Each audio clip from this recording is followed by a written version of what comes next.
I've been head in the clouds for so long, running things off a whim. And then now I'm very focused on leadership, team structure, just the whole dialing in of our team. I guess the next part is also just developing those new skills as a leader to then make the businesses the best that they possibly can be. But I know the byproduct of that it's just going to be natural growth.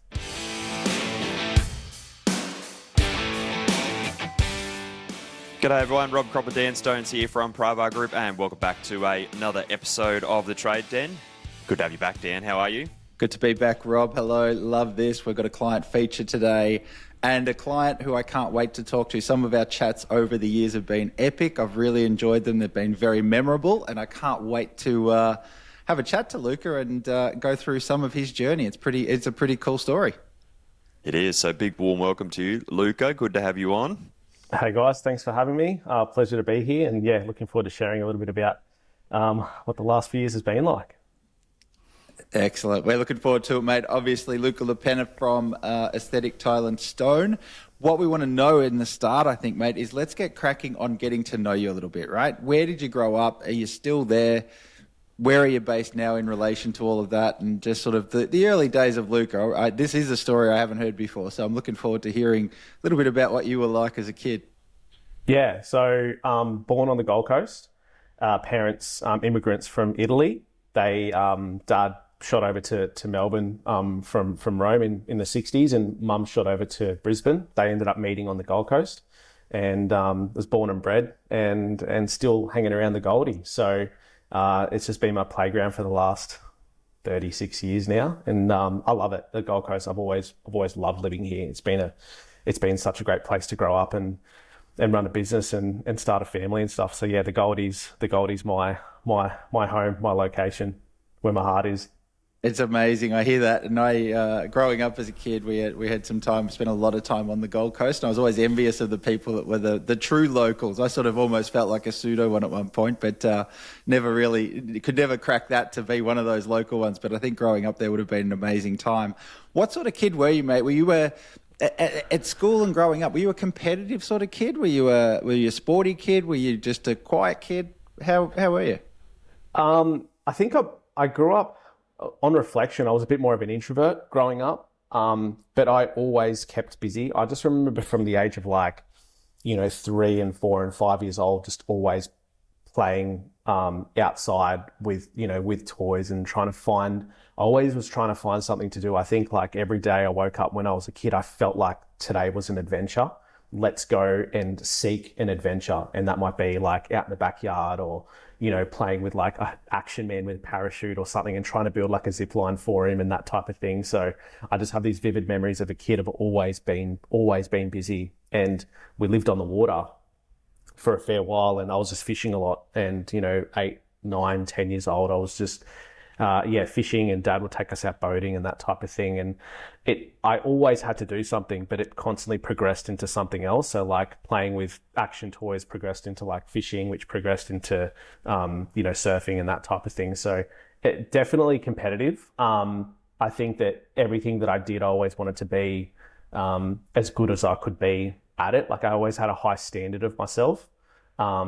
And I always kind of wasn't scared of taking some risks on things like skateboarding and oiling some pretty big staircases and hurt myself like crazy. And especially with the surfing side, I was a competitive bodyboarder for a long time, about 10 years, and loved that. Paddle the Seaway on the Gold Coast, in the pitch black to get over the other side to catch the sunrise and get a good surf in. And I do afternoon shifts, doing that, paddling home in the dark across the Seaway. There's shark-infested waters and stuff, bull shark. Sure. So I wasn't scared to go and get things that I wanted to do and things that made me happy. So that's kind of how my upbringing was. And I worked from the age of 11. So I worked in mobile phone shops and then got a job at City Beach when I was 13. Worked at City Beach in Billabong until I was 17. Wow, very cool. And did you have brothers and sisters growing up, or was it just you? Yeah, sister and a half brother. Yeah, nice. Very good. And I'm guessing those late night, early morning paddles out across seaways and things like that were kept from mum and dad, especially, and I can speak from experience, Italian mothers and things like that. You would have been in for it had they known what you were doing there. Yeah, well, we like lived in Broadbeach, like near the beach. So Yeah. like we moved into this apartment when we were like 12, and I picked up bodyboarding when I was 13. So I'd start to get the clip across here when I'd get back, and the sun would be like Yeah. gone. And also I'd have my grandmother living with us as well, and she was like Nazi, Oh. right? Like full old school Italian grandmother, like the Yeah. nonna, like you Nonna, like crazy, Nonna wouldn't right? have been happy with anything. Yeah. Getting home late and trying to hang my wetsuit up, and because I get in trouble dragging salt water through the house and stuff like that too. So, but yeah, sure. you couldn't stop me. You couldn't stop me. It was just such a passion of mine for so many years. It still is. I just don't do it anymore as much as I used to. I love it. What was the background? What was your mum and dad doing? Were they in business? What did your dad do? What did your mum do? Yeah, so I would consider my grandmother the entrepreneur of the family, not the one that lived with us, but the one on my dad's side. So she opened the first Italian restaurant. I think it was the first Italian restaurant on the Gold Coast in Cura in the 60s or 70s. And from then on, my grandmother grew like 4 to 5 Italian restaurants across the Gold Coast between the 80s and the 90s. And then so my father naturally kind of got bought into that as like a GM into that operation. And then when we were living in Broadbeach, when I was kind of a teenager, we lived in the high rise that had our restaurant down the bottom. So it was kind of like that's what they did in a way. My mum actually worked for Channel 9 and Channel 7 for a number of years before Dad brought her into the business when I was about 10. So for like 20 years prior to that, she was working in film and television. And then basically in hospitality until I went out into the workforce as a tiler. Nice. And so were you working in the restaurant at the time before you started tiling, or was it sort of just everything happening at once? At the moment, I've got this picture of you just doing 1,000,001 things all at once and just totally occupied every minute of the day. Yeah, pretty much. So by the time like I was playing and surfing and skateboarding and BMXing and all those types of things as well, I was definitely needed pocket money on the weekends. So if I wasn't working at City Beach on the weekends or at Billabong, I would be going to my grandmother's restaurant more so than my parents. I don't know why I just gravitated towards my grandmother's restaurant more. Nonna's restaurant, right? Yeah. And I'd polish cutlery and stuff, and my nonna or my grandfather would give me $20 to polish cutlery for half an hour so I could go hang out with my mates that night. There was always something on the go. So how did you transition into tiling then? What was the jump? I mean, there's nothing so far that would say that's where you would end up. So what was sort of the bridge to get to that? Yeah, so GFC was unfortunate. It actually didn't work out great for our family in the hospitality space. And so my parents had to find different careers, and they ended up splitting. And my mum met a lovely gentleman, and he was a tiler. And when I was at school, I was kind of finishing off my year 12, and I went to schoolies and came home from schoolies, and it was like the first week of December or whatever, like, because I think year 12s finish a little bit earlier. And it was the first week of December, coming back from schoolies, having a beer with him in the backyard one afternoon, and he was like, "So what are you doing?" And I'm like, "Well, I'm not going to uni." And he's like, "So okay, so what are you doing then?" And I was like, "Well, nothing. I'm on holidays now." And he's like, "You're not on holidays?" And I was like, "Yeah, and this is my school holidays." He's like, "You're not at school anymore. You just graduated." And he's like, "You're not on holidays." I'm like, "What do you mean?" He's like, "You start on Monday." And I was like, "Huh?"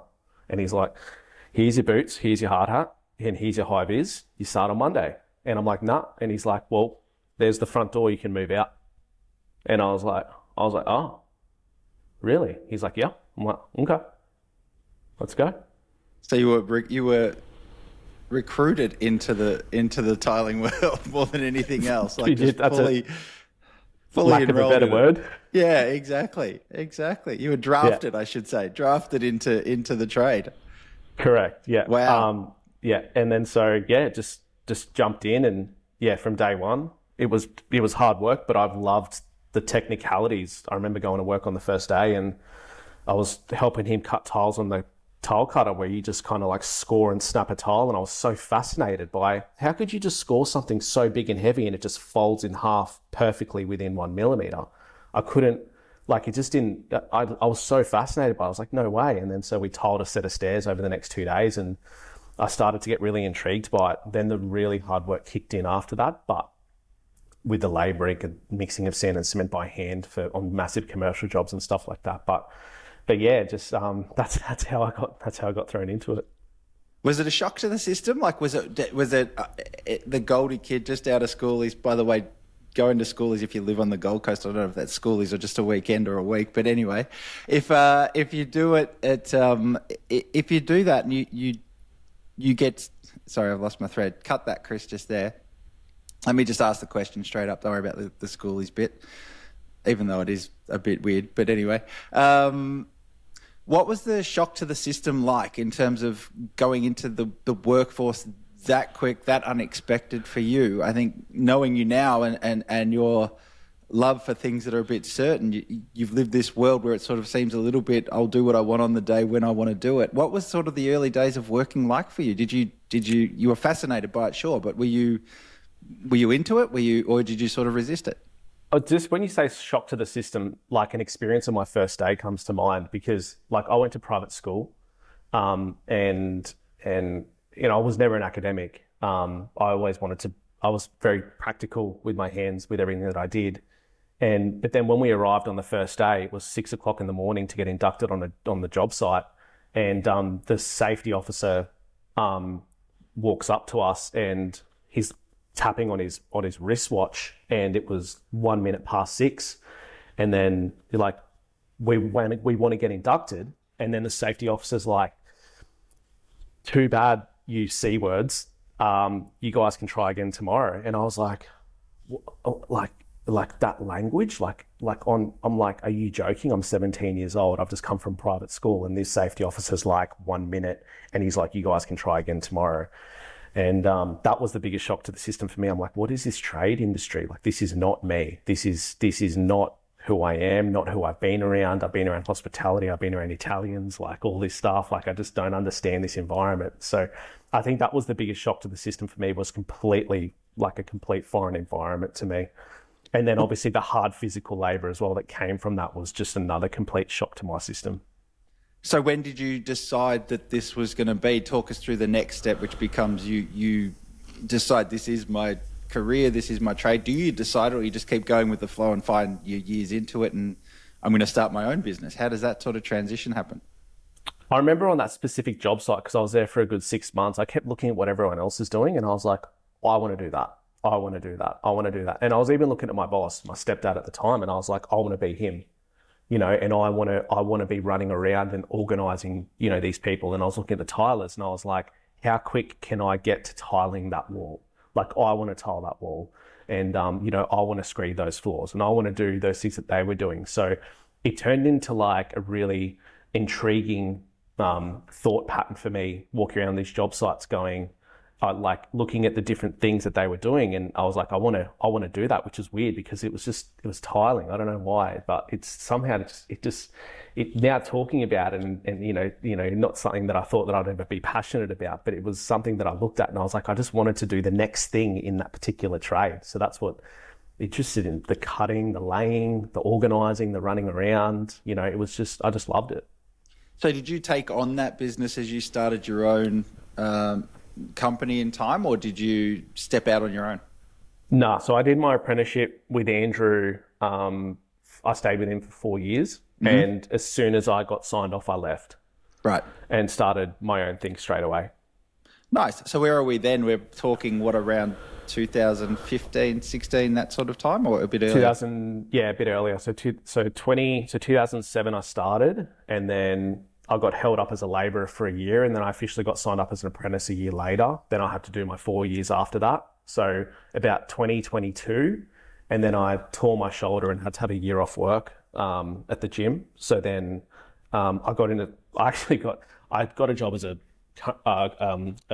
currency trading broker. I got my RG146. I was interested in trading. Yeah. I got hired by a firm in Sydney who had an office on the Gold Coast. So I learned a lot about the trading space, which was pretty cool. But then I realised it wasn't for me. So that's when I went back into tiling, and then started my own thing, and then just put an ad on Gumtree for a bathroom in 2023, and that's how it all kicked off. 2013. 2013. Yeah, I was going to say, you were in coaching by then, well and truly. Yeah.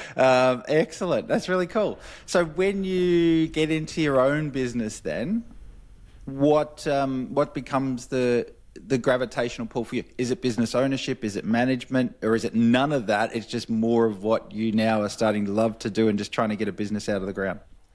Yeah, I think it was never really a goal to start a big business.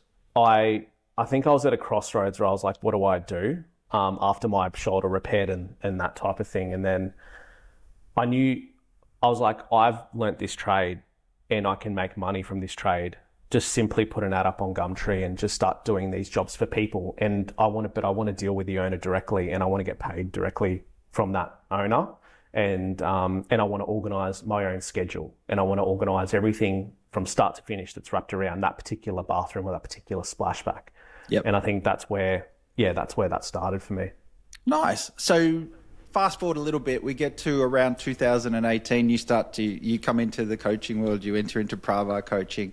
What was business like at that time? What had transpired? What drove you to get in touch with Rob and start this journey? What was it like at that time?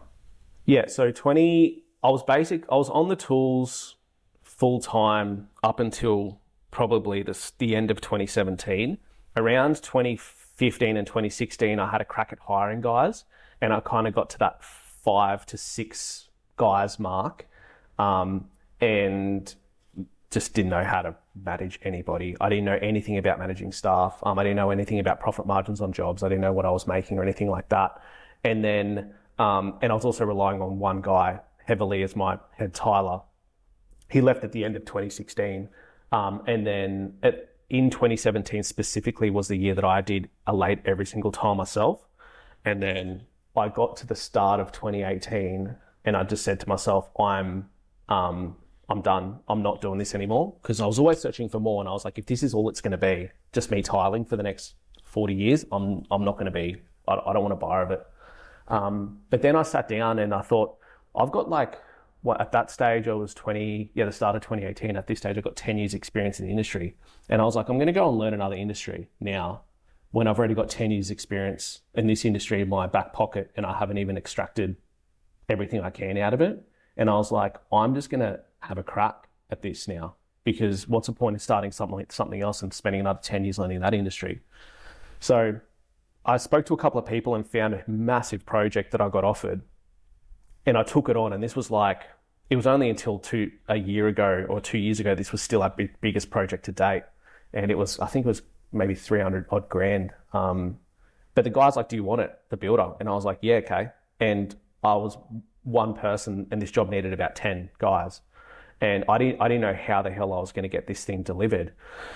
Just made it happen. I just made a phone call. I found one guy. I asked him if he knew anyone. He goes, yeah, I've got 5 cousins. Got to bring them across. And then all of a sudden, within 3 or 4 months, we were all on this job. And then the builder was quite impressed, and he basically put us on his other 2 jobs and then recommended us to his other 2 builder mates. And that's when it all kind of kicked off.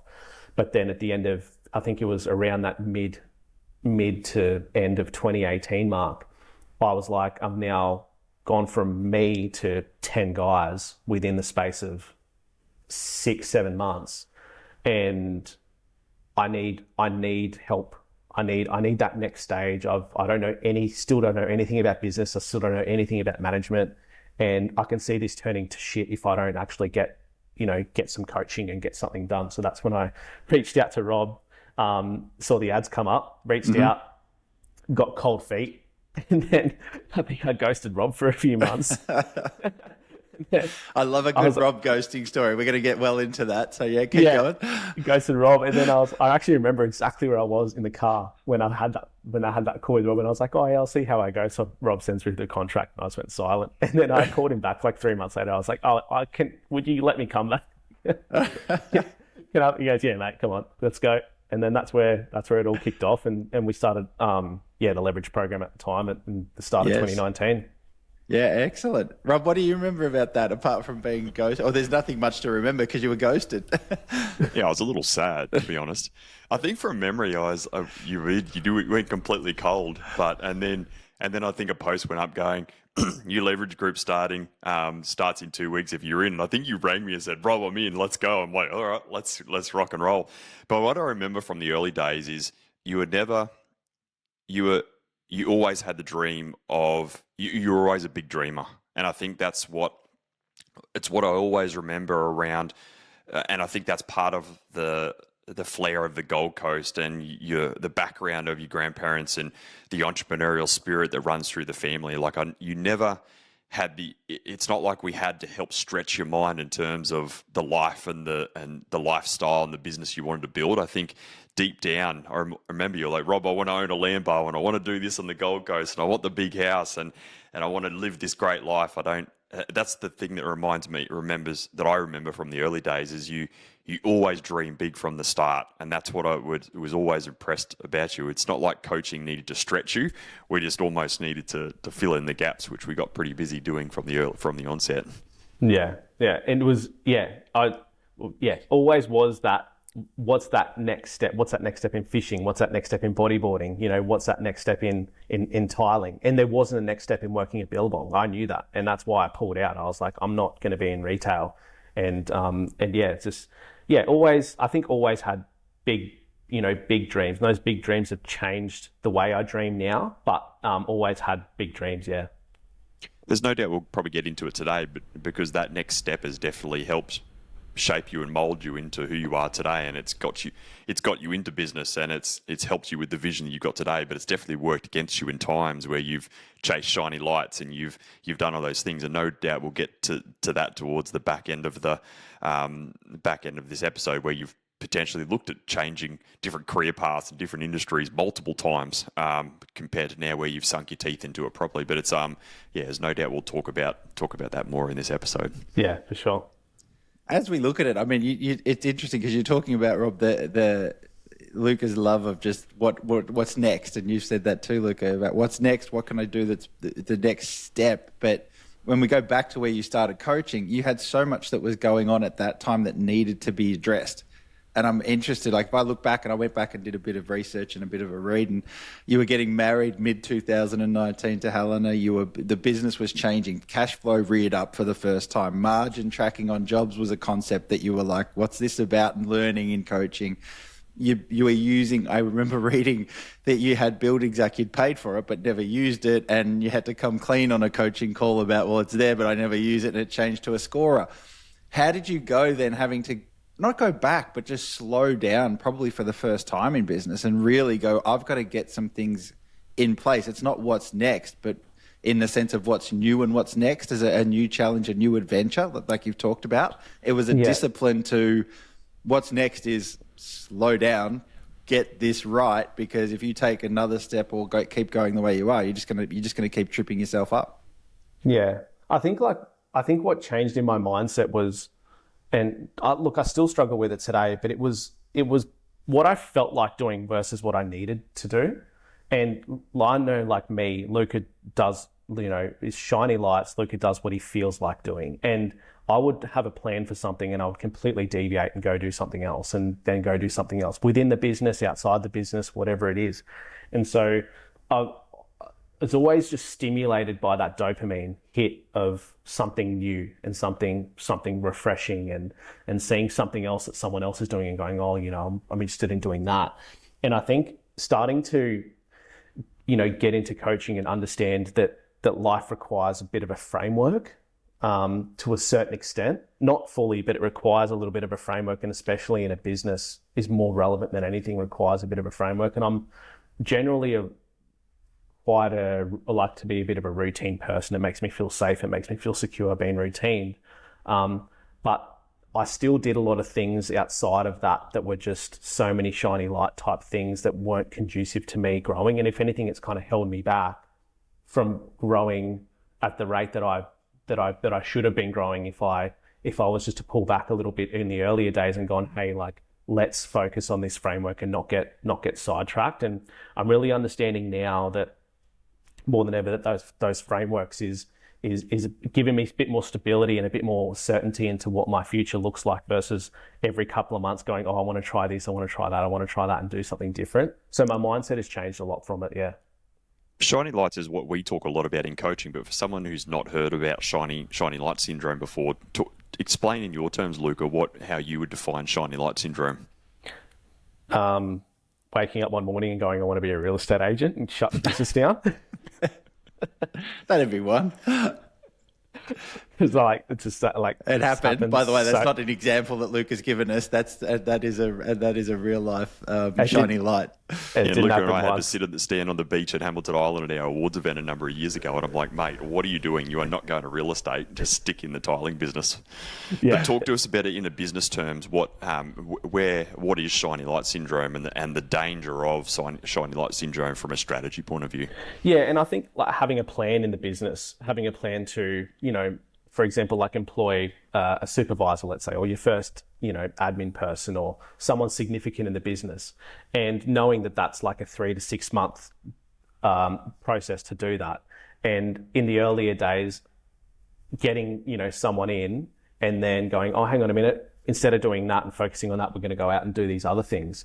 And then the sidetrackingness that happens from all that, it's not good. It's just not good for the business. And I liked deviating from a plan like within the business. So I always struggled to stick to the framework that we needed to grow. And it didn't really help us when I was not really focused on dialing things into the business, because me, I'm not great at dialing things in. I'm great at implementing new things and bringing new things in, but I'm not great at dialing. So, and being, not great on dialing has definitely slowed down the rate of growth a little bit, I guess. But yeah, shiny light syndrome has been a hard one for me to kind of let go of, and just to understand myself a bit better over time. Yeah, it's a little bit like entrepreneurial ADHD, and you're right. In business, business is more systematic and framework driven than a lot of people realize. And I really like what you said there, Luca. There's a difference between knowing what you need to do versus doing what you feel like you want to do. And a lot of business owners get stuck in that point where it's either going back to what's comfortable and what's easy, going to site, being on the tools and doing what you know, or it's avoiding the very thing which is going to solve the very problem that they're facing in that moment. And so, Dan, this is a big thing that a lot of the guys that we coach face, where they chase shiny lights, whether it's a new job management system, whether it's a new person over here, or completely change the plan halfway through it. It really slows a lot of people down, and it prevents them from achieving the very thing they want to achieve, because they're chasing either too many things or the wrong things, which are going to contribute to the very result that they want. Yeah, my kids, when they were little, used to talk about side quests when they were playing video games. There was this really cool side quest, and they'd been on that for ages. Like, how do you play this game so long? And it's like, there's all these side quests. And I think that's the shiny light syndrome and the side quests that you're talking about, going down those little rabbit holes that aren't really progressing anywhere. They're filling in color. They're filling in excitement. They're giving you a dopamine hit. Yeah, you're busy and it feels good for whatever reason. It fills a need for you, but it does nothing to advance the business. It does nothing to end you up in this space, which for you, Luca, is to have a successful business and be a person who's gone from doing everything to managing everyone. That sort of journey is the key journey of the leverage program, the key journey that you're on, and you just lose that, and it takes infinitely longer to get through. So I think for you, that mission was always there, but all the side quests that came along with it. And I think that's what made it a harder thing to do than just go and say, well, I'm just going to do the work, because it's just not the way you were wired at the time. And I think even then, your definition of I want to be a great manager to be able to have a successful business, the definition of a successful business at that time for you, what was it? And I think Rob mentioned some of the stuff you talk about and dream about at the time, but just give us a sense of that, because then we can marry up the gap in terms of your ability to manage a business like that. So what was a definition of a successful business for you at that time? It's really interesting, because my definition was I wanted a business with 20 staff. Like, it's just such a superficial kind of vision, but I just wanted a big business with 20 staff. And like every single time I was trying to think about what I wanted out of business and what I wanted, I wanted freedom. Freedom is one of my biggest values. But I wanted a business with 20 staff. I don't know why. I wanted to tile high rises. I wanted to do the biggest and the best of everything. I wanted to do the biggest custom homes around Australia. I just wanted to have that. I don't know, that status, I guess. It was very status orientated. There was not much depth to it. It was very, very shallow thinking. And so that's when I, when I was kind of looking at it a few years ago, and going, what do I actually want out of business? And I was like, okay, I want, the house, the cars, I want 20 staff, and this, but I never looked at like, who do I want to be? I never questioned who do I want to be. I never questioned how do I want to set myself up? How do I want my family to be? How much profits do I want to make? Like it was never anything around that. It was always just around the surface level stuff. I never thought about the depth of what it actually meant to have those things as well, and kind of what you need to be and who you need to become to achieve those things. So what sort of manager, and we'll talk about that deeper level in a moment, but what sort of manager did you show up as in the early days, and what was the thing that held you to it? Like for me, I'm thinking like, well, those early days of coaching would have been really hard for you, because it's the discipline, the slow down, the framework. There's a path we follow here. It's not just blazing your trail across the sky as hard and as fast and as high as you can go. So how did you reconcile all of that, and what was the sort of management style that you were bringing to all of this at the time? Micro. Okay. Micromanager. But even that's weird to me. Like to say you're a micromanager, that means slowing down and getting stuck in the weeds of something. So there's a part of you that loves detail. It's just it just shows up in a weird way. So that's why micromanagement as a concept almost grinds the gears of what you're doing in the rest of your world. Yeah, and I think I'm a paradox, because I'm a micromanager, but I also let go too much. I do both, and I'm battling. This is like my battle. It was my battle a long time ago, and I still battle with this a little bit today. But now this is kind of closing in, a little bit more, where I micromanage a little bit less, and I don't let people go so far as well. And I've kind of balanced that a little bit, but I've always gone, okay, well, I'm going to hire a supervisor and jump into the business and help me manage some jobs, and then go, oh, I forgot to call that guy for 2 weeks, but then all of a sudden hire a supervisor and go on site and go, what are you doing today? What did you do at 9? What did you do at 10? What did you do at 1? Why isn't that not done? Why isn't that not done?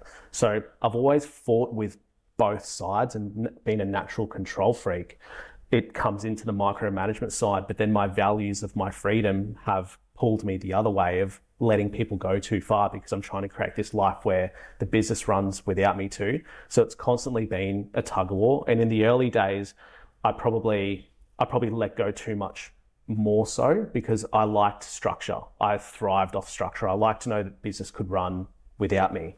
But I wanted that too early. I didn't do the work to be able to dial that in enough. And so I'd get people in, let them go, and then find out there's all these issues 4 or 5 months later, and then have to jump into the ground and try to fix things. And that's probably when my micromanagement style comes in, to try to be Mr. Fix-It too. So yeah, my management style is weird. I think I've got both sides, but I've always struggled to manage both sides up until kind of recently, where I've been a little bit better at kind of pulling those two in a little bit closer, now that I'm managing a bigger team and I've got a lot more responsibilities, and I need to show up not as I feel, but how I need to be as a leader. So yeah, it's been a tug of war, but there's been a lot of learnings from it. Yeah, thinking about your personality, when you first got into coaching, you were very much an extremes person, and that's probably where that extremes came from, where you're way too hands off, and then you realise, because you had high standards, high expectations, you realise things were going sideways, so you were way too hands on. And then you realise that you're way too hands on, and then you're like, shit, this isn't me. I've got to get back out of the weeds. I've got to let them do their job. And so that was almost the cycle that you were on, and that married up nicely with the shiny lights, where you were chasing this and chasing that, and the extremes also in your personality, if you were either an all-in type of guy or an all-out type of guy. And so, and I still remember that conversation we had in I can't remember if it was a one-on-one or a group call, where I introduced the concept of keep your highs lows and your lows highs. And that was almost a turning point for you, because you realised that you had to regulate yourself better and get yourself on your self-management and managing your emotions more of an even keel, rather than the big peaks and troughs. And I think that was a real turning point in your management style, wasn't it? Where you got out of the extreme, you got out of the highs and out of the big troughs, and the more consistent you were within yourself, the more consistent you started to show up in your in business and also in your management style, wasn't it? Yeah, and it was really affecting the way I ran my day to day in those early days. And I'd have, an issue on a job, and I'd lose sleep for 4 months over an issue that was taking some time to fix. But then I'd have a win, and I'd win a big job, and for 4 months I'd be riding this massive high, and I'd just be living off that high, and that would be like my identity at the time. And I really struggled to balance the two and bring them a little bit closer together, just like the other side of it. And my lows were low and my highs were really high, and that affected my structure in the business as well, and trying to implement things and stick to things and stop following shiny lights, because I would do things based on how I feel, not what the structure would be. And so that was a big turning point for me as well when we spoke about that, because I knew that if I needed to change and I wanted to grow this thing and be, a different leader, different owner, I needed to pull those things a little bit closer. And yeah, but that was always been a struggle for me. I've always loved the highs, hated the lows, and not working out how to bring those two together. Yeah, it comes in that Jocko's Extreme Ownership book. He talks a bit about that. He's got a whole chapter on how freedom comes from the discipline of doing the same thing, the consistency of the same thing over and over and over again. And I think it's not uncommon for a lot of business owners to grapple with this, because a lot of business owners get into business because they want the lifestyle, they want the freedom, they want to have a business that works without them. That's what they want from business. Yet they don't realise that freedom, or that sense of freedom, comes from the consistency of doing the boring things. And this is the thing that you grappled with, and you're not uncommon here, mate. And for you listening, if you're listening here going, yeah, this is me, this is the reality of what it takes through business. Is freedom comes through the discipline of consistently doing the boring things over and over and over again. And that's almost for you, Luca, the grating for you, wasn't it? Because you had to reconcile within your own mind to be able to go, well, if I do this consistently and boring, then I can get that over there that I'm chasing. And I think once you started connecting the dots there, that was the penny drop moment for you, wasn't it? Yeah, great in my personal life. I mean, you guys know my personal life was so good and disciplined and structured. Like, it was just like everything was just dialed in my personal life, apart from the period of time where we would bender on weekends, and it was a Friday routine, and it was for years where we would do that. And it was something that a stage that I went through, and I had to get out of if I wanted to be this new person and go to that next stage. Yeah, it was, pulled into it. And that's the highs that I'd get. So like the highs from having that happen. And then so like riding those highs through that, and then causing the lows kind of, during the weeks and stuff. And then, it just threw the whole, my plans in the business apart, because now I was running my business based on feel, and I wasn't really doing what I, what I needed to do. But yeah, basically, yeah. So how did that show up in the business? Like, we talk about the concept of it, the behavior patterns of it. Translate, if you can, or overlay what the impact was on the business. Like, what did it cost you? If you can quantify, like, what was it? What issues showed up when you had the big extremes, the big waves happening through your life in terms of your personality, the business, and all those sort of things? Everything was just based on gut feel, and the gut feel based on, what it was at that particular time. So, during the start of the week, you'd feel like shit from the weekend, but then during the back end of the week, you'd feel really good and be really motivated to kind of, grow your business and stuff. And then so I just wasn't showing up as the best version of myself, at all. Did you have I'm trying to piece together for the listener the idea of, did it show up as then you'd have high staff turnover because people couldn't hang around someone who was so volatile in terms of these swings? Did you have cash flow issues because at one minute we were flush, the next minute was empty? It was extreme on that end. How do the business challenges track to your journey as a manager, or the lack of ability to regulate yourself, as Rob said? Yeah, pretty much all that. It just back to another thing that actually just slowed my growth. It just completely just stifled my growth in business. So I know that if I didn't go through that period of time, it was I would have been further ahead in my life, basically. And going through that time, you got like you said, high turnover, staff issues, not managing well, doing things based on reactions, doing things based on what you're feeling, affecting personal relationships, affecting, partners and stuff like that. It just affected all round, just kind of everything as a bubble. So, it's a hard time, but it's definitely not the way to go. If, guy that's got high ambitions and stuff like that is trying to achieve these things, but then what you're doing is actually completely like sabotaging that part of what you want and where you want to go. It's like the main nail, as we call it, the nail in your side that you need to pull to kind of get to that next level. Yeah, I think when you live at those extremes, no matter what it is or what you're doing, it is going to cost you time. It's the slowest way to get there, because and I think the other thing, it's ineffective to have at some point more desire, bigger dreams. They don't help. It's got to meet with disciplined execution. There's got to be a framework. There's got to be a pathway, like you said. There's a reason why business is set up the way business works, and there is schools of business that teach you how to do this stuff. And I think that's all to the other side of what you're experiencing. What was your identity then at the time? Like, how would you have described yourself as a person just at this time? Because I want to get into the switch that you've made since and start to talk about that deeper level. But what would you say your identity was? If I said, I don't know, give me 3 words for, hey, describe yourself, but you're pretty good at describing yourself. So what do you got? Superficial, egotistical, selfish. During those times, I just feel everything was really surface level. Did you like yourself at the time? Like, with this awareness you've got now, were you aware of it at the time? Did you enjoy being you at the time with that? No, I wasn't really aware of it at the time. It was just not great at reflecting. I've never been a great self-aware guy, reflective guy, up until that point.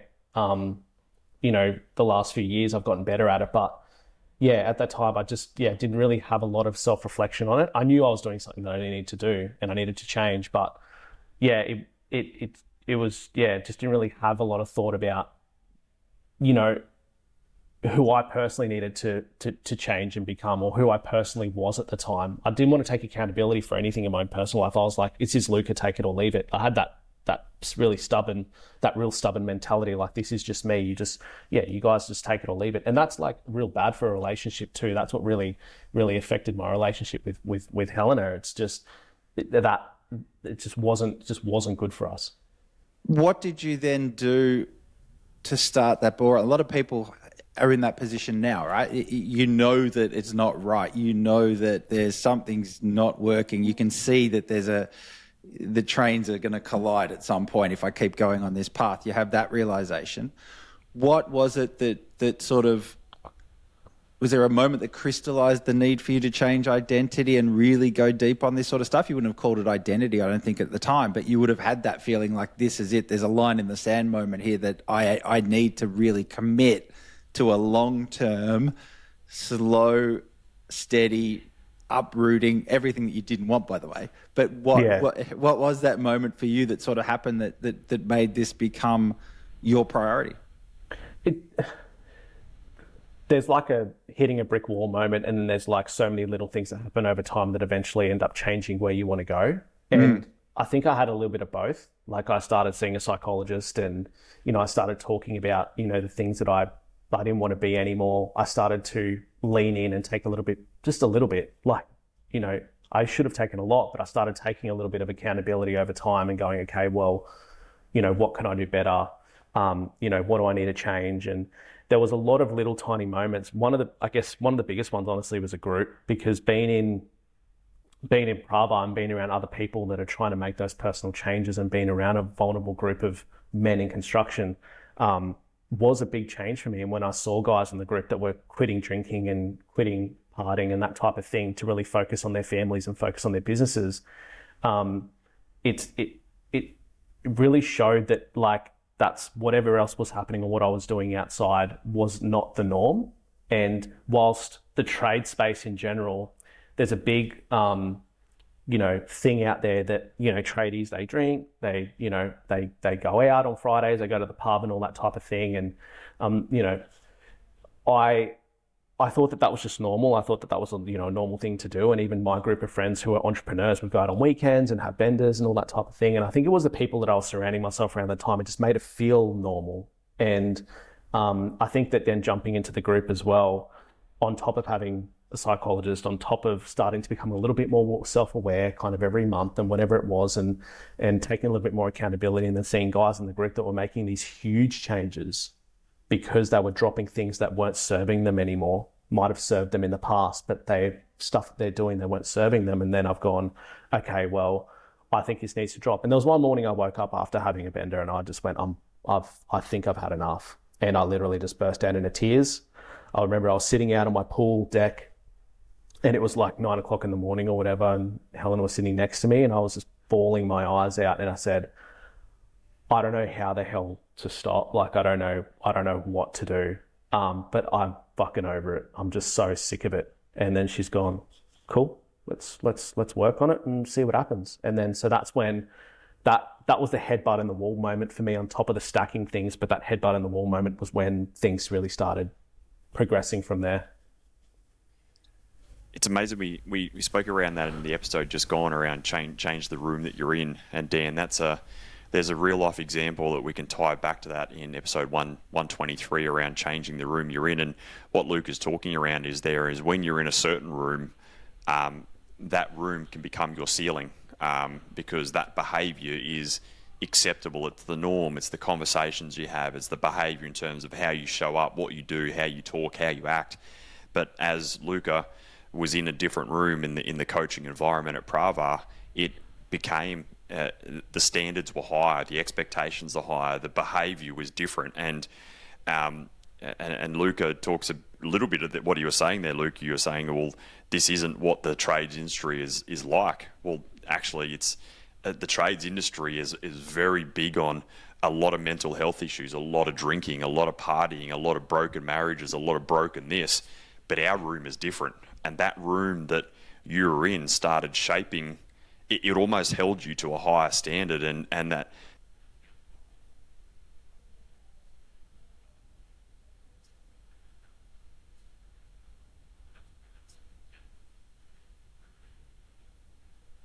Yeah, 100%.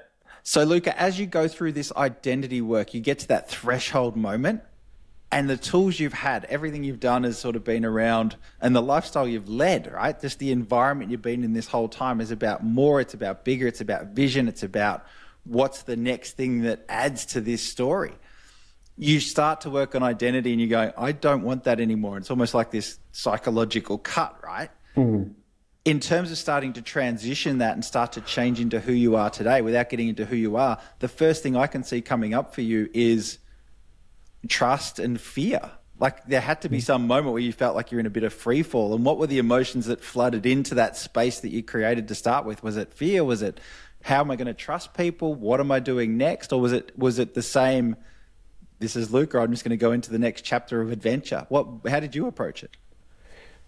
Like, I've always been a very forward thinker. And I think that's what has held me back from sitting back and reflecting a fair bit. So being a forward thinker, I was like, all right, I've had my meltdown. Like, I want to change my life. This is the direction where I need to go. But to do that as well, I had to sit there and I also had to question my love for myself too. And I had to go like, you're doing this to yourself on weekends and stuff like that. Like, who do you want to be? How do you want to change? But then what are the fundamentals behind it? And so I realized I had to then just sit down and question like how I felt about myself first.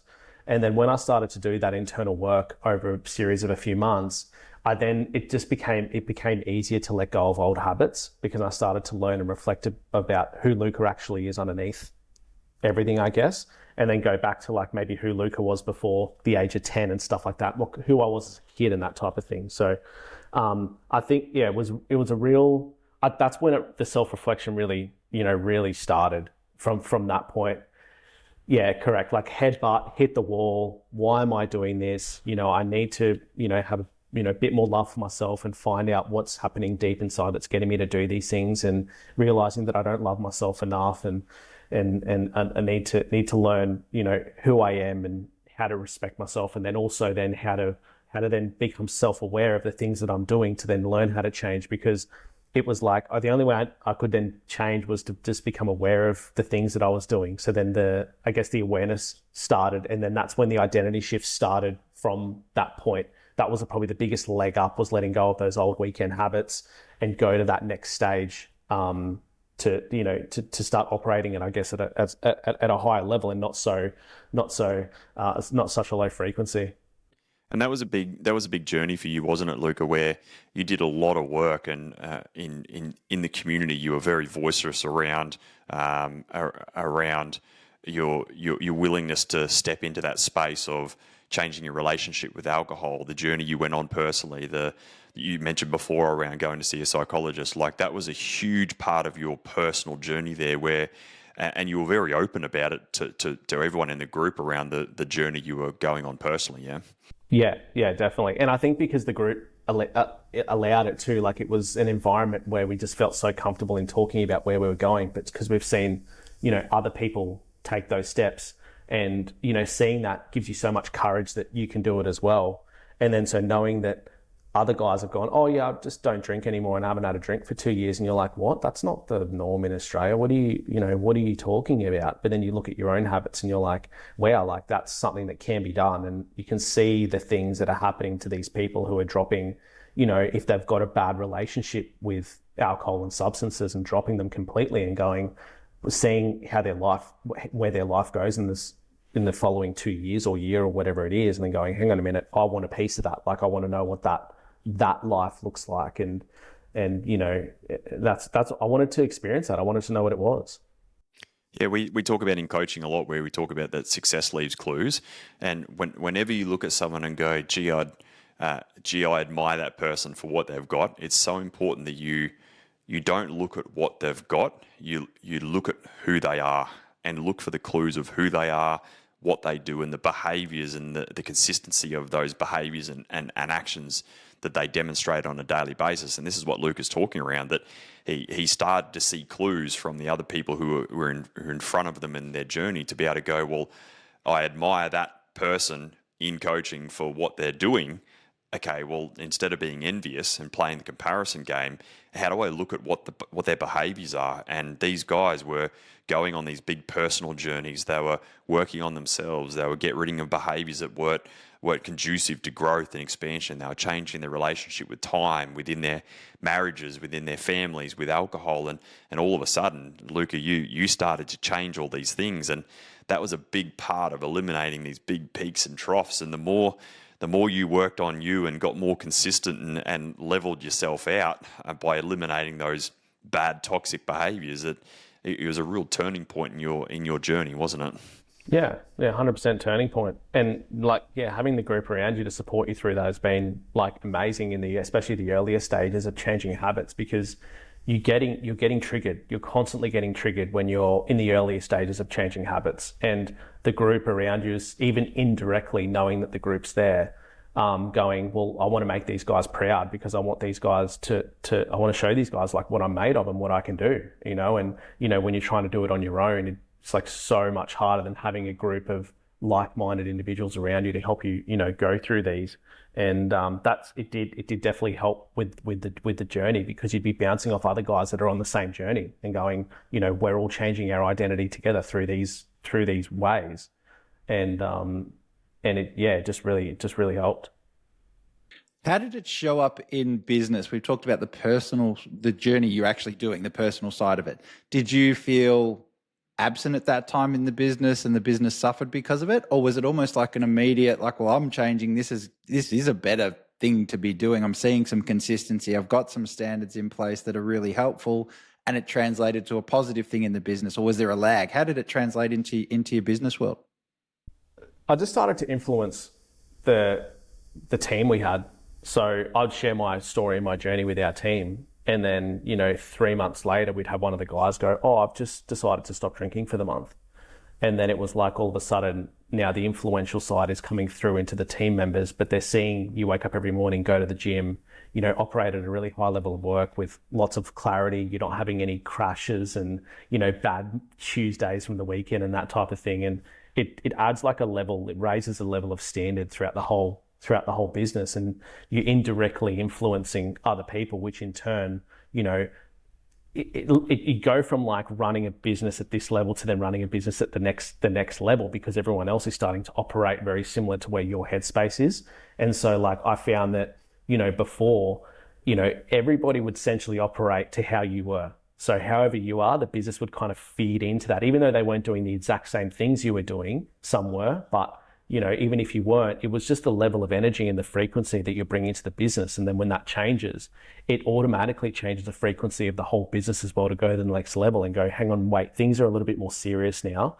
We're growing. And between, I think 2021 is when, the late 2020 and 2021 is when that all started for us. And it was like, well, running, a team with an admin person and 10 guys on site, versus a year later, we had, a project manager and, someone at operations in the office. And then we had a site supervisor, and it all happened within 12 months. Because I made those changes personally, it transitioned into the business very, very quickly. And I started to get clear on my goals in the business as well, and started to stick to those goals. So our quarterly plays, our yearly plays, and I started to be less shiny lighty. I started to flop and change less, not saying that I was perfect at it, but it just really helped us gain some momentum and really helped some things stick way better than what they would otherwise if I was still stuck in those zones. Yeah, it comes back to that saying we talk about all the time, is that in leadership, the fish rots from the head down, and that everything starts and stops with you as a leader. If things are going great, that's probably because it's a reflection of your leadership. If things aren't going so great, there's all these other things we can blame, but more honestly than not, it's probably a reflection of your leadership. And it just shows, Luca, that there's a chalk and cheese story there. When you were not on the top of your game, the business was operating not to its full potential, but the moment you started raising your standards and your expectations, your self-accountability, the moment you started showing up differently as a better man, better leader, more consistent on your own personal front, it's amazing that just trickled down into the business, and the expectations and standards changed, and as a result, the business started to it took off in 12 months. And it's not that the market mysteriously changed; it just you changed. Yeah, and it was almost like no structure to structure, but it was coincidentally at the time that we made the personal changes. And like we were still in Pravar before I made the changes, but it was all of a sudden when the personal changes were made, that's when things kind of, clicked into gear.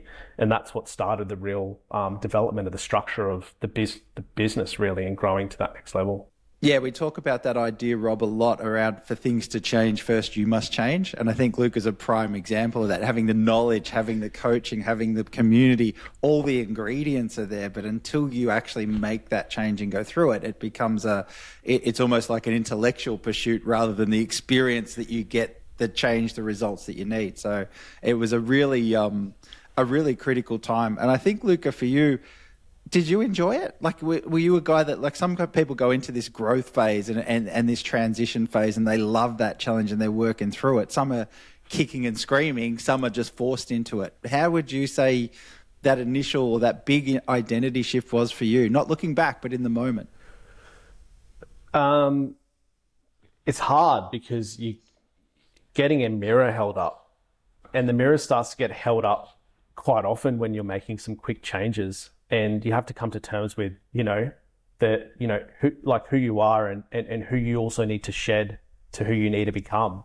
So there's a couple of things. It becomes really empowering, but it's also very difficult because you have to let go of a lot of old versions of yourself at the same time. So you're kind of feeling both ways.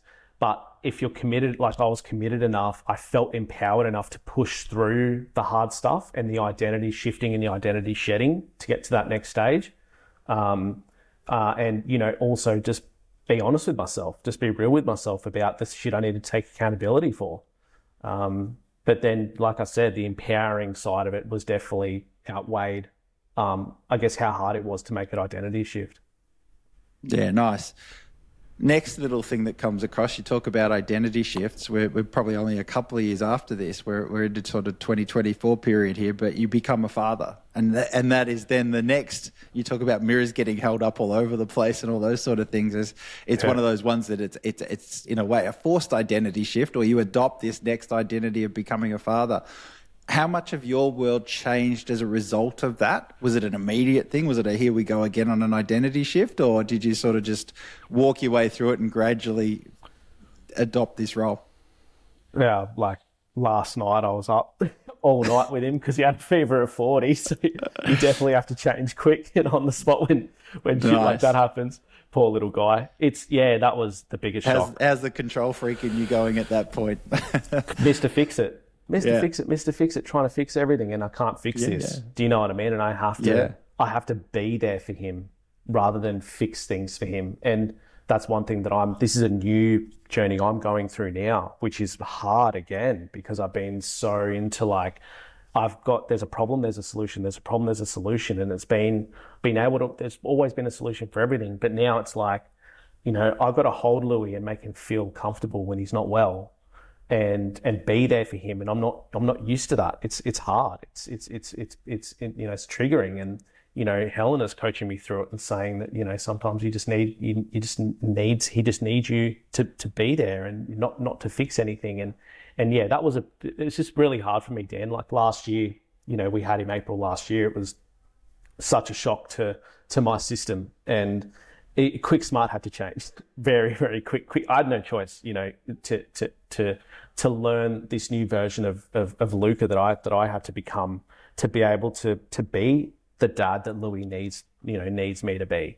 I had to look at, what I was doing at work, what I was doing at home, how I was supporting the family, how, the new gears that I needed to find very, very, very, very quickly to step up to that plate. Because I thought, before going into fatherhood, I thought, I'm fairly adaptive person and fairly moldable, and I'm very good at adapting to my environments and stuff like that. But then I think I was very underprepared for what it actually takes to be a good father. Very, very underprepared.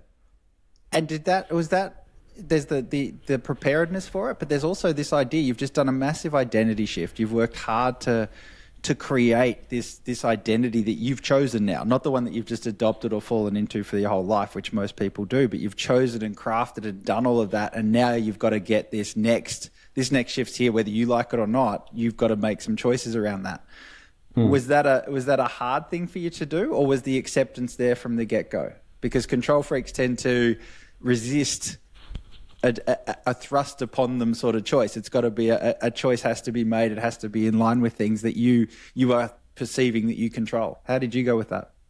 Well, I realized that I needed to change the way I think about things, because like when I'm in a situation and he's crying all night and I'm getting angry, like I'm getting upset, and I'm going, and then I can either be upset for the rest of his life every single time I can't fix an issue and he's crying and I'm getting triggered.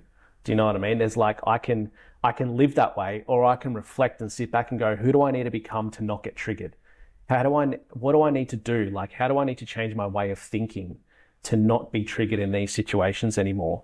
And to go, I need to rewire my brain to adapt to these type of environments and go, okay, well, this is actually what I need to do to not be triggered. Although the easy path out is just going, I'm just not, this is part of me that I'm not good at. Helena, you take over, because I'm not good at this part. Rather than now I'm not doing that. I'm doing the opposite and going, what do I need to do and who do I need to become to be okay in all these types of situations with Louis, so I can show up as the best version of myself. Awesome. I love that. And everything you just said then, how did that translate into business in your own leadership style? Has it translated? Have you been able to join the dots between that recipe would work really well in a business sense as well? Same thing. I'd literally just be saying the same information. It's like copy paste. Great. Yeah. I love it. But people miss that, right? They miss that side. They think there's a different version. I've got to show up as someone different. This compulsion to be someone else, to somehow say that I'm either not good at it or I'll fake it till I make it. All this shit we tell ourselves in a work environment, but it's still you, the person, and your best version of you needs to show up regardless of where it is. If you're going to have this idea of a successful business, which is sort of my next question to you, is how did that definition of success change over that period now? And how has it shifted from shiny cars and big teams and the biggest business I can possibly have? How has it shifted now that the identity's shifted? Because it does. Yeah, it does. It does change a lot. And my whole identity was wanting more and the shiny lights and the materialistic things. And that was a lot of my identity in the past. And to have those big shifts to where they are now, where it's like, I want to make sure that the family's comfortable and secure, and Louis as healthy as he possibly can, and Helena's got enough support, and the businesses are profitable, and the staff are happy, and we've still got opportunity, and I'm creating something bigger than myself, where I can step away eventually and have GMs on board and stuff like that running the business, and more so looking at life and the way I want to live my life versus the way my life is seen from the outside, if that makes sense. And then so even when I started to change that mindset, even, my posting on social media went just down to the ground because I got no interest in telling people about my personal life anymore. And I got no interest in showing people what I got. And, there's still an element of bragging here and there a little bit, because that's deep down, I think it's a little bit in my core. I still have that, but fundamentally where I've changed is basically looking at life and going, what's going to be it's not going to be dangerous for the family, buying an Audi and losing, $100,000 in value, which I did this a few years ago, in the space of a couple of years. Is that going to get us ahead? Like, is that going to get us to that next level? Is that going to be conducive to our growth? Is that going to be good for Louis? And so it's the mindset has completely shifted now around what my goals are for the family and kind of kind of what I go to work for, I guess. We talk about that in coaching, where we talk about building a life that feels good, not building a life that looks good.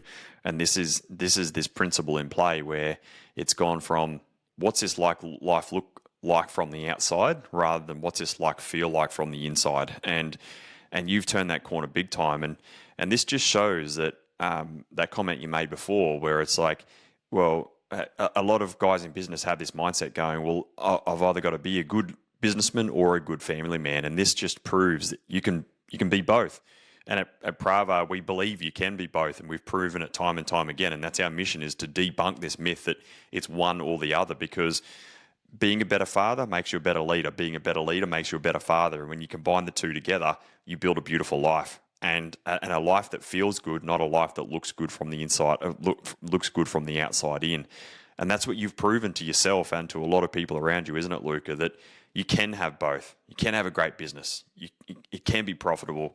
You can be a player in the marketplace in terms of the way that you operate and the great work that you do. You can be an awesome husband to Helen, and you can be a great dad to Louis, and be a great family man. And you can have it. I don't want to say you can have it all, but you can have all of what you want, and that's your definition of success, isn't it?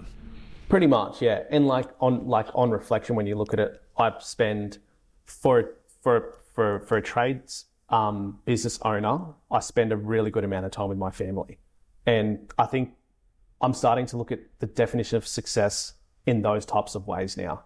And I leave to go to work at 7:30, 8 o'clock in the morning, and I'm home by 2:30. And that's my definition of success now. And, and there were times where I would kind of make that my only definition of success, and I'd kind of not have the business interests at heart either, and not look at the profits and stuff. But now I'm very profit driven. I'm very leadership driven. I'm very family driven, but I'm making sure I'm balancing those areas of my life and put into the business where I need to. Yesterday, I was having meetings on one of our job sites at 4 o'clock in the afternoon because I needed to. So I'm still not shy to doing what I need to do to keep the cogs turning in the business. But from a general framework, I feel like making all of these personal changes has allowed me to run a couple of great businesses and still I'm proud I'm really proud of how much time I put into the family for a person that runs a trades business. And I think that's something that that's starting to become my values now, if that makes sense. Like my values are shifting. So I'm liking it. Yeah. All right, so Luca, I could keep talking about this all day. It's just right in the wheelhouse of what we love to do, the whole integration of our legacies, all of that sort of stuff. But let's turn the corner again, change gears a little bit. Give us an explanation, I think, to start with, just where the business is at today, because we've skipped over a fair bit in terms of the structure and some of the big business levers that you have pulled. So maybe what does the business look like today, or businesses, and then we'll go from there in terms of where those go, what they look like, and where you're going to take them. So give us that view of the world today. Yeah, so we took Aesthetic Tile and Stone, our installation business, from 2013 to where it is today. We've got a structure in place with a project manager, site supervisor, admin, estimator, part-time accounts, and our ground crew as well, with subcontractors and stuff. So that's where Aesthetic Tile and Stone is. A couple of years ago, we started a supply arm called the Tile Supply, and we knew that our builders wanted the service of getting tiles supplied, and we thought it'd be a complementary add-on service to our business. So yeah, a couple of years ago, we started that. We opened up a showroom in the heart of the Gold Coast, and I brought in a business partner, and we've been able to go to market with tiles for Aesthetic Tile and Stone, but mainly to the retail market and other builders and everything else for that. So we've been able to structure that business because my business partner is basically the operations manager as well of the tile supply. So I've been able to focus on the tile supply side of things from the general manager perspective, and my day-to-day operations mainly revolves around our installation department. So between the two businesses, we run out of the same office because we run at the back of the tile shop, and that's where we run the offices, and we share some of the stuff between the two to save money, which has really helped us financially with the second business as well. And that's where we're at today with the businesses. Awesome. You talked about your big project when you started. What's a big project or a big chunk of work for you guys look like today in comparison? Yeah, so we'll get like a resi project could be a couple of mil now. And, for one, installation, that's installation only for a house. We've got a commercial project that we're doing at the moment that's in the multiple seven figures as well. So, we're looking at those types of numbers, and it's kind of scary to think that it was only a few years ago that, those numbers were completely not even out of reach, but not even thought of. We thought that a job of $100,000 was our ceiling, and that was the jobs that I was hunting to sit on for a few months. And then that I think that the ceiling has lifted and my upper limiting beliefs have lifted to go to that next level to see what's actually available in the market and what we can actually target now for what we do. And the Gold Coast and Southeast Queensland is such a great market at the moment. Like there's so many opportunities. The landscape's changed. The quality and the quantity of homes. Like Gold Coast has always been renowned for the flash, but it's a different market now, isn't it? It's an exciting space for you to be in. I'm so glad you took that step of doing supply and install. It's such a good complementary business, and we spoke around it where you can make margin there and margin there. It's just such a great business model, but you're in a really good market now, aren't you? Yeah, the Gold Coast is becoming like its own little economy now, and a lot of the big players like Grayer and White Fox Real Estate and everything else, they're coming here and setting up a big bases here, and there's tech entrepreneurs coming here building $20, $30, $40 million houses. It's just a lot of it seems to be shifting here at the moment. Glad because I call it home and I've always been here, so I'm lucky that it shifted to the market where we're at. But yeah, there's plenty of opportunities at the moment on the Gold Coast. It's a great market to be. Where do you see that next thing for you now? What's next mean to you? If I said what's next, what is it for you? Oh, that's a hard one. At the moment, I'm very feet on the ground. I've been head in the clouds for so long, and running things off a whim, and then now I'm very focused on leadership, team structure,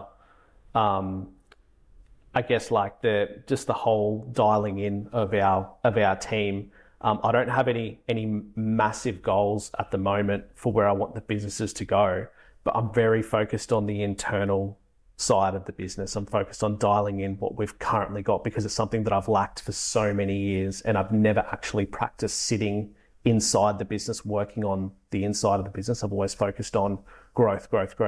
So then now, I guess the next part is also just developing those new skills as a leader to then make the businesses the best that they possibly can be. But I know the byproduct of that it's just going to be natural growth again. So like, rather than focusing on the growth and growing with a broken structure and a broken team, I'm focusing on the internal side, and then essentially that'll create the growth.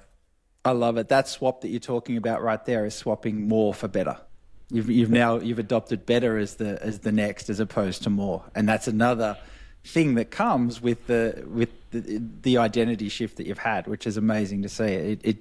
It does track. I know the story sounds incredible, and in the scale and the magnitude it is, but I think, Rob, the message out of all of this is a predictable thing. For the business to transform, for anything to transform, there has to be a starting point, and it is the owner of the business. It always comes back to that, these stories that we get to tell and be part of, as amazing as they are and as enjoyable as they can be and how big the rides can be. It always comes back to that idea of, for things to change first, you must change. And that's a real starting point, I think, for anyone listening to this episode. Like you said, don't get caught up in the flash and the numbers and the stories. Get caught up in what it was that actually triggered the whole thing. Yeah, when we tell these stories of client features, there's plenty of numbers we can throw around in terms of revenue and team size and profit and structure and all those types of things. But what we're trying to do is give an insight and almost peel back the curtains to be able to go, well, because we see it in the community, we in our communities, it's like, well, if that person's got that, don't look at what they've got, look at who they become. And that's what these stories is about, is we're trying to give you as a listener to be able to see, well, what did Luca do? And what were the behaviors and what were the mindset shifts, and who did he have to become to be able to create these epic businesses that he's got? And this is why a lot of people get into business thinking, well, business is going to give me this lifestyle, but they don't realize that business is the biggest personal development journey that you'll ever go on. And it's almost the hardest path and the hardest journey you'll ever go on, because your business is an absolute reflection of you, and you are an absolute reflection of your business. And in order for your business to succeed, you've got to grow as a person. And that's why we've said a number of times that really business is just really a personal development journey wrapped around an ABN. And that's why this journey of business ownership is so hard, because you've got to be constantly working on yourself day in, day out to become a better leader, become a better manager, become a better version of you. Otherwise, you will at some point will become the ceiling in your own organization if you're not already a ceiling, if you're already not the ceiling right now. So, hopefully by listening today, you've enjoyed Luca's story, because we've tried to really take the listener on a journey to be able to go, well, what are the things that Luca's had to really change in order to be able to be the epic leader and epic husband and father, family man and businessman that he is today. Definitely.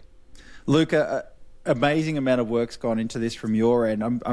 One more question from me is, how would you sum up, or what would you say is the biggest benefit for coaching, and talking to the listener that might be on that fence and sort of going, well, I know everything you're saying sounds so true, but I don't know if this is for me? I think it is the group. Honestly, if I was to put it down to it, I just don't think I would have made any of the big personal changes. And like you said, Rob, business is just a big personal development journey. And that's what, if you want to do well in business, that's what you got to embrace. You have to embrace a personal development journey. But I think doing that on your own, if I was to do this on my own, there is no way in hell I'd be where I'd be today. Not because of anything else other than really having the group there to lean on to make those big personal changes, pull those big personal nails out and have the levers, the group to be able to help and support you. I've learned so much in business as well. I'm not taking that away. Like, I've learned so much about business being in coaching and having that, but the personal changes have been massive coming through, and being involved around guys who have been on the same personal journeys and wanting to be better fathers, wanting to be better, husbands or business owners, colleagues, family men, whatever it is. It's just, I think you are who you hang around. And I think that's if we were to end on anything, that's the biggest thing. And when you're hanging around other people trying to do the same thing with the same mindset, with the same accountability headspace, that's probably what's been my biggest takeaway from coaching. Yeah, really love that, Luca, and it's so true.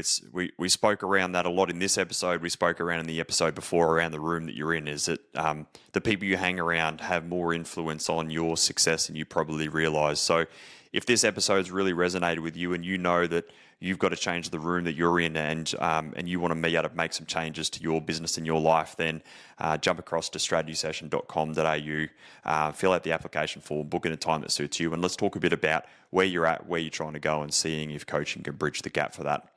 Dan, what a great episode. We've thoroughly enjoyed it, haven't we? Oh, absolutely. I told you it was going to be a ripper. You did amazing, Luca. Thank you so much. I really appreciate it. Cool. Thanks, guys. Yeah, absolute pleasure. Thanks again, Luca. Really appreciate it, mate. Thank you for coming and joining us. We really do appreciate it. Cool. Thanks, Rob. I appreciate it. Great to be here. And hopefully it added value to someone out there and in the space that wants to make some change. So, yeah, thank you. Awesome. Good stuff. Thanks again, mate. Really appreciate it. And thanks for tuning in today, and looking forward to coming back to you with another episode here on The Trade Dan very shortly. Until then, take care. See you soon.